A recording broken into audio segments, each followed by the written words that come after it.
नमस्कार दोस्तों, स्वागत है आपका हमारे चैनल स्टडी विथ पीके में। दोस्तों, आपकी एग्ज़ाम के लिए दोस्तों हम देखेंगे आज टॉप क्वेश्चन। जी हाँ दोस्तों, आपकी आगामी एग्ज़ाम के लिए आज हम मॉडल पेपर लेकर आए हैं दोस्तों, जिसमें हम बहुत ही इंपॉर्टेंट क्वेश्चन देखने को देखेंगे। ठीक है, जिसमें दोस्तों आपकी एग्ज़ाम से रिलेटेड और इम्पॉर्टेंट क्वेश्चन ही होंगे। ठीक है, तो वीडियो को दोस्तों अंत तक जरूर देखिएगा, और अगर आप चैनल को पहली बार देख रहे हैं तो चैनल को सब्सक्राइब कर लीजिए और बेल आइकन पर प्रेस कर लीजिए, जिससे कि दोस्तों न्यू वीडियो की अपडेट्स आपको लगातार मिलती रहेगी।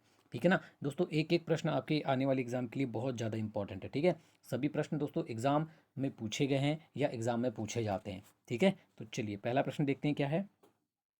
कृष्णदेव राय के दरबार में अष्ट दिग्गज कौन थे? दी मोस्ट टाइम पे क्वेश्चन। आपको दोस्तों क्वेश्चन पढ़ते यहाँ समझ में आ रहा होगा कि ये क्वेश्चन कितने इंपॉर्टेंट हो सकते हैं। ठीक है, कृष्णदेव राय के दरबार में अष्ट दिग्गज कौन थे? 8 मंत्री, 8 तेलुगु कवि, 8 महान सेनापति या 8 परामर्शदाता। ठीक है, अगर ये क्वेश्चन दोस्तों आपको एग्जाम में पूछ लिया जाए तो आपको बिल्कुल याद रखना है दोस्तों कि कृष्णदेव राय तेलुगु साहित्य का महान विद्वान था। ठीक है, आपको ये याद रखना है। इसने तेलुगु के प्रसिद्ध ग्रंथ अमुक्त मालद्या की रचना की थी। ठीक है, ये भी आपको याद रखना है दोस्तों। अमुक्त मालद्या की इनने रचना की थी। ठीक है ना, इसके दरबार में दोस्तों तेलुगु साहित्य के 8 सर्वश्रेष्ठ कवि रहते थे। ठीक है, आपको पता चल गया दोस्तों कि कृष्णदेव राय के दरबार में अष्टदिग्गज कौन थे? 8 तेलुगु कवि। याद रखिएगा, जिन्हें अष्टदिग्गज कहा जाता है। मोस्ट आईएमपी क्वेश्चन है, बिल्कुल रट लीजिएगा। राज्य निर्वाचन आयुक्त को किसकी सिफारिश पर पद से हटाया जा सकता है?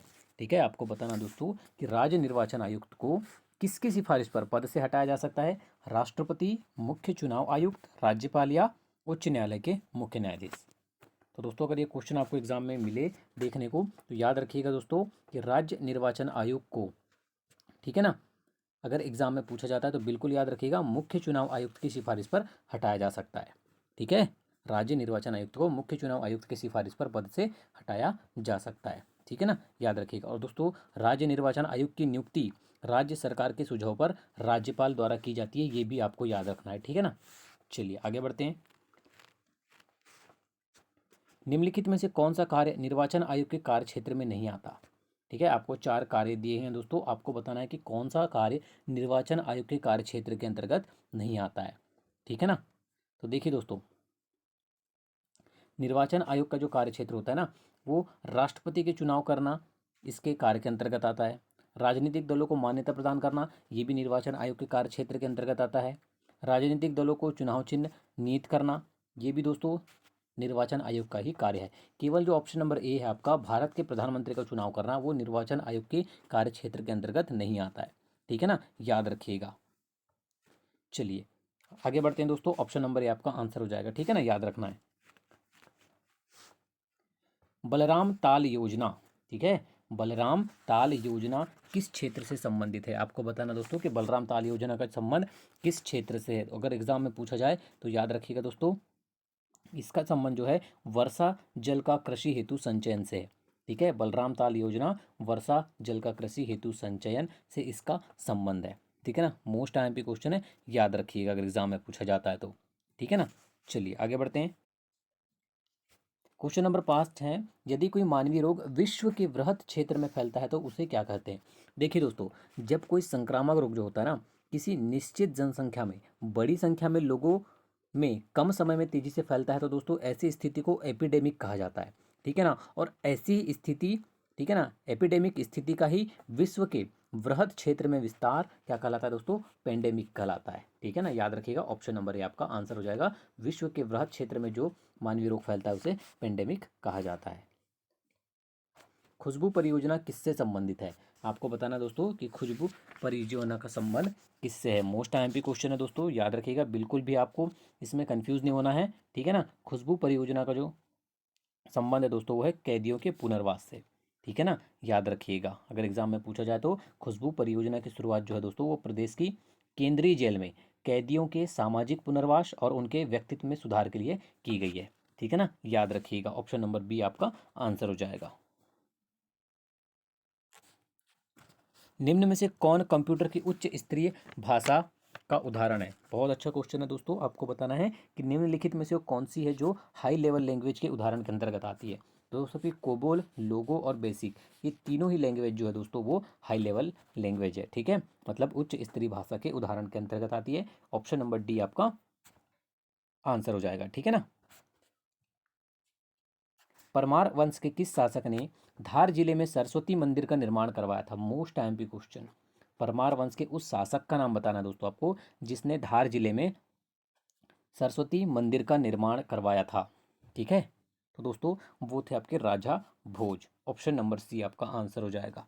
ठीक है ना, राजा भोज ने दोस्तों शिव मंदिरों के साथ ही सरस्वती मंदिरों का भी निर्माण करवाया था। ठीक है ना, याद रखिएगा। चलिए आगे बढ़ते हैं। क्वेश्चन नंबर 9 है, किसी नेटवर्क में संचार को स्थापित करने के लिए किस चीज़ की आवश्यकता पड़ती है? आपको चार ऑप्शन दिए गए हैं दोस्तों कि किसी भी नेटवर्क को संचार में स्थापित करना है तो उसके लिए किस चीज़ की आवश्यकता पड़ती है दोस्तों।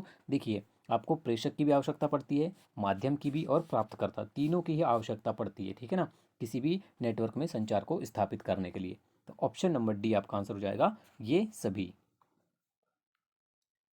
किसी नदी को किस नदी को मध्य प्रदेश की जीवन रेखा के नाम से जाना जाता है? ठीक है, आपको बताना दोस्तों कि किस नदी को मध्य प्रदेश की जीवन रेखा के नाम से जाना जाता है। तो याद रखिएगा दोस्तों, वो नदी आपकी नर्मदा नदी। ठीक है, जिसे मध्य प्रदेश की जीवन रेखा के नाम से जाना जाता है। और दोस्तों आपको बता दूं कि इस नदी का जो उद्गम स्थल है वो है अनूपपुर जिले के मैकाल श्रेणी। ठीक है ना, अनूपपुर जिले की मैकाल श्रेणी की सबसे ऊंची चोटी अमरकंटक से होता है। ठीक है ना, याद रखिएगा, नर्मदा नदी का उद्गम स्थल भी आपको एग्जाम में पूछा जाता है। और आपको यहाँ पूछा गया है कि जीवन रेखा नर्मदा नदी, याद रखिएगा। मध्य प्रदेश में किस स्थान पर सास बहू का मंदिर स्थित है? हर बार एग्जाम में रिपीट होता है ये क्वेश्चन। ठीक है, कि मध्य प्रदेश पर में किस स्थान पर सास बहू का मंदिर स्थित है? दोस्तों सभी को पता ही है, ग्वालियर में स्थित है। ठीक है ना, याद रखिएगा। चलिए आगे बढ़ते हैं। नेक्स्ट क्वेश्चन है दोस्तों आपका क्वेश्चन नंबर 12, निम्न में से स्थायी मेमोरी कौन सी है? आपको बताना दोस्तों कि निम्न में से स्थायी मेमोरी कौन सी है। ठीक है, अगर एग्जाम में पूछा जाता है दोस्तों तो याद रखिएगा कि जो स्थायी मेमोरी है वो है आपकी रोम। ठीक है, रैंडम एक्सेस सॉरी रोम ना, रीड ओनली मेमोरी। ठीक है, जो स्थायी मेमोरी है वो है आपकी रोम।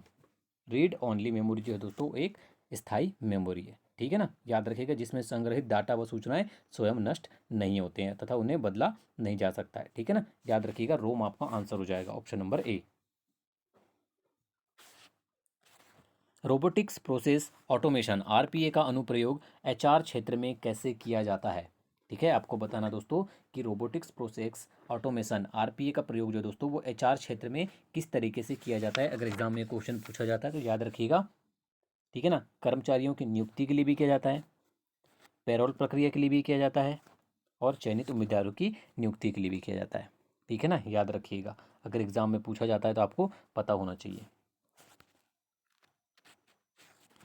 किस प्रकार के ई गवर्नेंस में सूचना और सेवाओं का आदान प्रदान सरकार से सरकार के द्वारा होता है?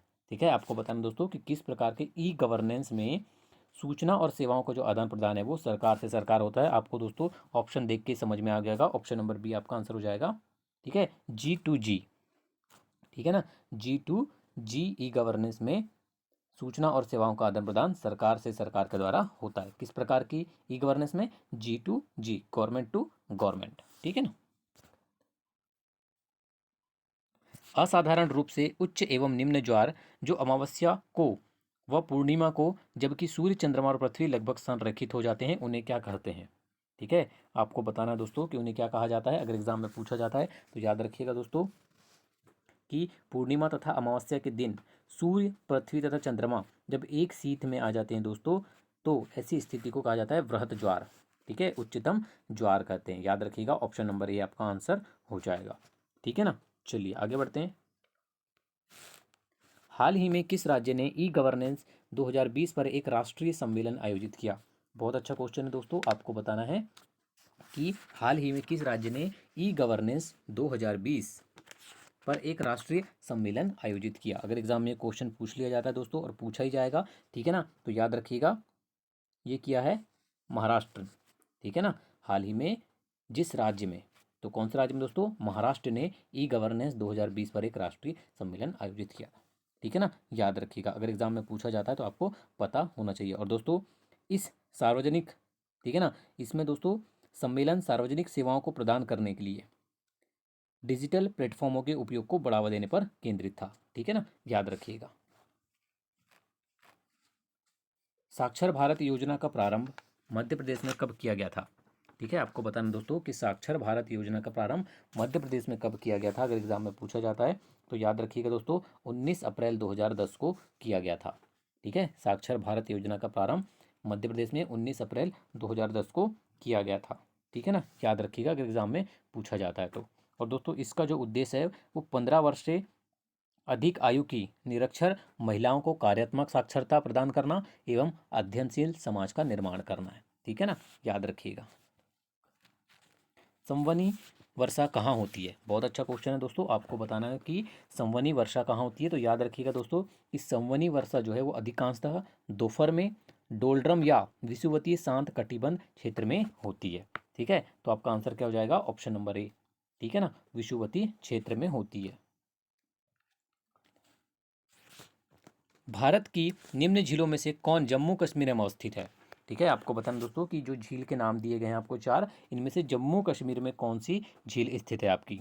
ठीक है ना, अगर एग्जाम में पूछा जाता है तो याद रखिएगा दोस्तों वो है आपकी अंचार झील। ठीक है, अंचार झील जो है दोस्तों वो आपकी जम्मू कश्मीर में स्थित है। ठीक है ना, देखिए अब अंचार झील जो है वो जम्मू कश्मीर में। अब आपको यहाँ दिया गया है कि फूलझर झील, तो फूलझर झील जो है दोस्तों याद रखिएगा ये छत्तीसगढ़ में है। ठीक है, कोलेरू झील सबको पता है दोस्तों कहाँ पर है? आंध्र प्रदेश में है। ठीक है ना, याद रखिएगा। और दोस्तों हमीरसर झील जो है वो गुजरात में है, ये भी आपको याद रखना है। ठीक है, सभी झील को आपको याद रखना है। और आपको पूछा गया था कि जम्मू कश्मीर में कौन सी है, तो अंचार झील आपका आंसर हो जाएगा। निम्नलिखित दर्रों में से किससे होकर लेह जाने का रास्ता है? बहुत अच्छा क्वेश्चन है दोस्तों, आपको बताना है कि कौन से दर्रे में से होकर लेह जाने का रास्ता है। तो वो दर्रा है दोस्तों आपका जोजिला दर्रा। ठीक है, जोजिला दर्रा से होकर लेह जाने का रास्ता है। ठीक है ना, याद रखिएगा। लेह जम्मू कश्मीर राज्य के लद्दाख जिले का मुख्य एवं प्रमुख नगर है। ठीक है ना, याद रखिएगा। चलिए आगे बढ़ते हैं। दीनदयाल चलित अस्पताल योजना की शुरुआत कब हुई? आपको बताना दोस्तों कि दीनदयाल चलित अस्पताल योजना की शुरुआत जो है दोस्तों याद रखिएगा वो जून 2006 में हुई थी।